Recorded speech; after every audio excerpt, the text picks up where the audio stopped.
A'udzu billahi minasyaitonir rajim.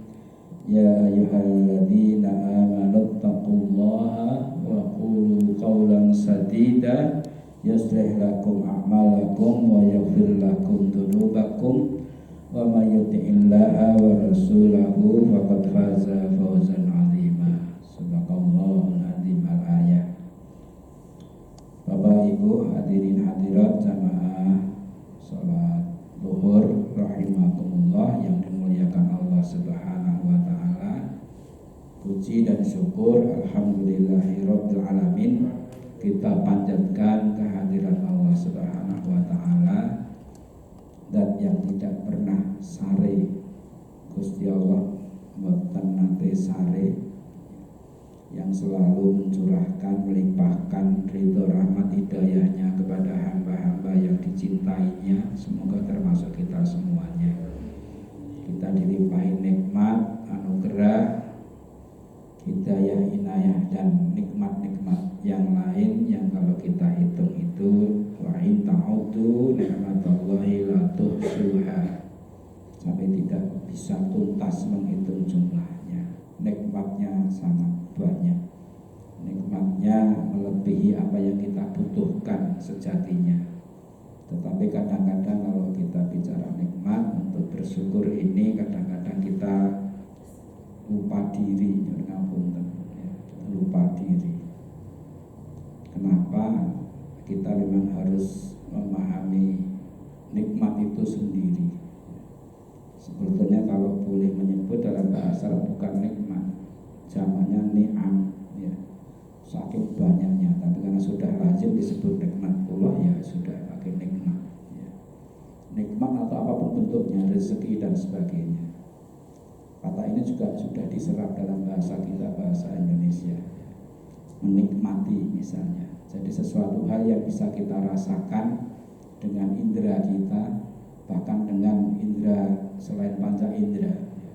Apakah itu disebut indera keenam, rasa kita itu, sehingga kita betul-betul bisa bersyukur, mensyukuri atas pemberian Allah Subhanahu wa taala ini.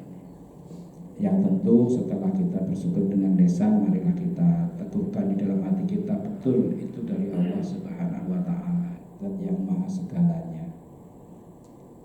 Dan mari kita manfaatkan anugerah Allah tersebut untuk meningkatkan iman dan takwa kita kepada Allah, penghambaan kita melalui ibadah dan amaliyah kita, dan khususnya di bulan suci Ramadan ini, di mana tanpa kita minta itu Allah sudah menyediakan maghfirahnya, luar biasa ampunannya, menyediakan rahmatnya, menyediakan keberkahan dalam arti ziyadatul khair, bertambahnya kebaikan di setiap ibadah dan amaliyah kita selama bulan suci Ramadan.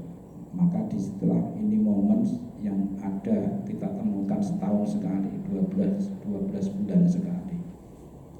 Jadi kalau tidak termasuk golongan yang manfarihah, ngapunten, kok sampai tidak malah manrogibaan, kebalikannya yang membenci. Manfarihah itu khuli Ramadan jasad haramallahu jasadahu ala nira. Seneng mawon dijauhkan dari siksa api neraka, diharamkan jasa kita dari siksa api neraka. Salawat dan salam semoga terucap pada baginda Nabi Muhammad Sallallahu Alaihi Wasallam yang menjadi uswah hasanah kita, yang kita nantikan syafaatnya kelak di yaumil qiyamah. Ibu bapak hadirin hadirat sekalian yang saya hormati, akan saya sampaikan awali satu hadis. An Aisyah radhiyallahu anha anin Nabi sallallahu alaihi wasallam qala ma zala yusini Jibril bil jari hatta dhanantu annahu sayuwarrisuhu, rawahul Bukhari. Jadi penjelasan hadis ini, Rasulullah SAW itu berkali-kali dijumpai oleh malaikat Jibril, bolak-balik ya, ditemui oleh malaikat Jibril. Dan yang disampaikan gak jauh dari apa yang diriwayatkan oleh Aisyah ini. Tentang apa? Yang artinya dari Aisyah radhiyallahu anha dari Nabi SAW, beliau bersabda, Jibril terus mewasiatiku perihal tetangga. Bab tonggo. Jibril niku langsung menemui Rasulullah niku rembuk bab tonggo tetangga. Hingga aku menyangka bahwa tetangga itu akan menjadi ahli waris. Jadi kedudukannya koyo-koyo podo karo keluarga.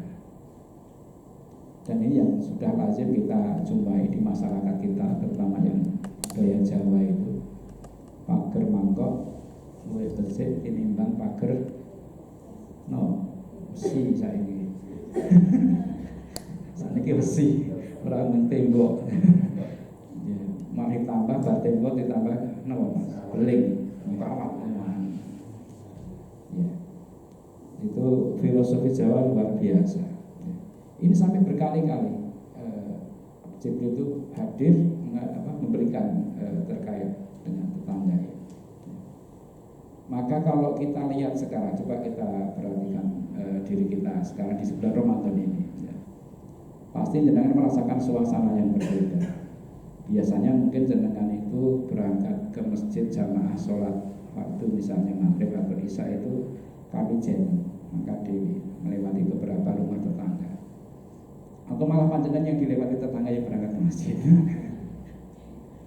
Tetapi sekarang beda, bareng-bareng berangkat menuju ke masjid, jamaah sholat tarawih, jamaah sholat subuh. Dengan perhatikan sekarang sudah mulai berkurang belum Pak softnya itu ya? Ini sudah masuk hari ke-6. Masih ajab nopo tambah nopo berkurang. Ya. Disinilah Bapak Ibu ada korelasi, ada kaitannya antara ibadah bulan Ramadan, amalia bulan Ramadan, atau momen Ramadan kali ini. Mari kita memperhatikan atau bisa mewujudkan ini yang diwasiatkan oleh Jibril kepada junjungan kita, uswatun hasanah kita Nabi Muhammad SAW tentang tetangga. Kita juga mungkin sudah beberapa kali mendengar hadis ini, maka yu'minu billahi wal yawmil akhir falyukrim jarahu. Barang siapa yang beriman kepada Allah dan Rasulnya, maka muliakanlah, hormatilah, hargailah tetangga. Maka yu'min, maka siapa yang beriman, kesempurnaan iman kita itu diantaranya menghormati, menghargai tetangga. Sudah saatnya untuk di bulan Ramadan ini sejak kemarin sesungguhnya harus memberikan maaf kalau tetangga kita membuat kurang kita nyaman. Mungkin bukan karena orangnya, ya. Mungkin karena peliharaannya. Adalah di kucing, yuk ada kemana-mana, adalah nyolong gerai jenengan. Jadi apapun ya, kita tetap menghargai, berkomunikasi yang bersilaturahim yang baik. Dan masuk nanti mau berjalan ke jamaah taraweh, yuk berangkatnya bareng kok, pilih nyingkir, ya. Karena BDC atau kita yang mendahului. Kita tuntaskan semua permasalahan dengan tetangga. Untuk apa? Untuk menyempurnakan iman kita. Kenapa iman kita sempurnakan? Supaya betul-betul la'alakum tattaqun, harapan proses ibadah dan amalan kita dalam Ramadan itu bisa terwujud. La'alakum tattaqun. Ini kalimatnya bukan la'alakum mutakin, beda. Kalau mutakin itu sebutan golongannya orangnya, udah di orang pertama. Tapi harapannya la'alakum tattaqun. Tattaqun ini dalam bahasa Arab menggunakan fi'il mudhari, present tense. Ada makna di dalamnya, dalam tafsir disebutkan salah satunya keberlangsungan. Ketakwaan itu berlangsung terus sampai ajal menjemput. Kita pelihara. Ketakwaan ini dipelihara. Dari detik ke detik, jam ke jam, hari ke hari, ya. Pekan ke pekan, bulan ke bulan, tahun ke tahun. Masing-masing punya momen. Ya. Momen harian kita ya sholat fardu. Kalau berjamaah insya Allah bisa mewujudkan ini. Kemudian momen pekanan kita setiap Jumat. Momen bulanan kita ya banyak ya, kegiatan-kegiatan. Momen tahunan kita ya Ramadan. Sehingga ketakwaan itu betul-betul terjaga bersama-sama dengan tetangga kita yang tadi seolah-olah seperti ahli waris kita. Kemudian batasannya, batasan supaya kita bisa mewujudkan tadi bertetangga yang baik tadi. Dalam satu hadis juga disebutkan sampai bersumpah 3 kali. Wallahi la yu'min, wallahi la yu'min, wallahi la yu'min. Kila wa man ya Rasulullah qala alladzi la ya'man, la ya'man. Jadi ada tasdidnya, la ya'man. Jadi kalau membaca itu sampai kayak menuju di tajwid itu. Apa nih Mas Amir? La ya'man, ya la ya'man jarahu biwa'iqi. Biwa'iqi. Artinya apa? Demi Allah, ya, tidak sempurna imannya. Demi Allah tidak sempurna imannya. Demi Allah tidak sempurna imannya. Diulang 3 kali sumpahnya itu. Kemudian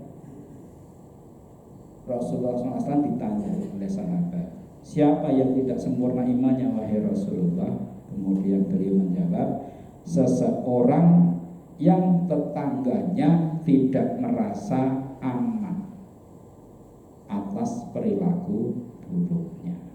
Batasnya di situ bertetangga. Selama kita tidak membuat resah tetangga kita, insya Allah berarti kita bisa beriman dalam bertetangga. Tetangga itu ya jangan dibayangkan kamu jenengan di kampung jenengan. Ya tidak hanya itu saja. Di sini kan kita juga punya tetangga nih. Ya tetangga Pak Kasubat di Lampung Pak Kepala, ya di keuangan, lagi di Mas Islam dan sebagainya. Ya kita bertetangga, kita punya keluarga di sini, tapi keluarga besar Kementerian Agama. Yona jajan aja, cocok ya. Ini puasa, nah, buka puasa, ya buka puasa. Sahur, ya tidak apa-apa. Sahur bersama ini yang belum terwujud, yang biasa buka bersama. Padahal yang di ya monggo. Jadi kita ini ternyata saudara. Jadi ternyata kita semua saling membutuhkan untuk apa? Sekali lagi untuk meningkatkan, meneguhkan iman kita kepada Allah Subhanahu wa taala dan mewujudkan ketakwaan kepada Allah Subhanahu wa taala. Terakhir ini banyak ayat dan juga hadis ya. Ini enggak usah menunggu besok bodoh. Mari kita menjadi yang anfa'uhum linnas wal kadhiminal ghaidha wal afina aninnas, yang bisa menahan diri dari emosi ya. Meskipun teman-teman kita bikin kita emosi ya, kayak saya itu ya yang ora donggang gawe laporan itu PPK nesu gitu. Kan PPK sing ora imam. Pak Imam enggak pasti. Makasih itu gemes sama jenengan. Ukurannya itu jenengan jangan bikin gemes dengan dengan keluarga. Ya, namun sedikit candaan aja, semoga menjadi renungan kita. Demikian teman-teman yang mohon maaf, semoga bermanfaat. Mohon maaf bila ada kekurangan. Assalamualaikum.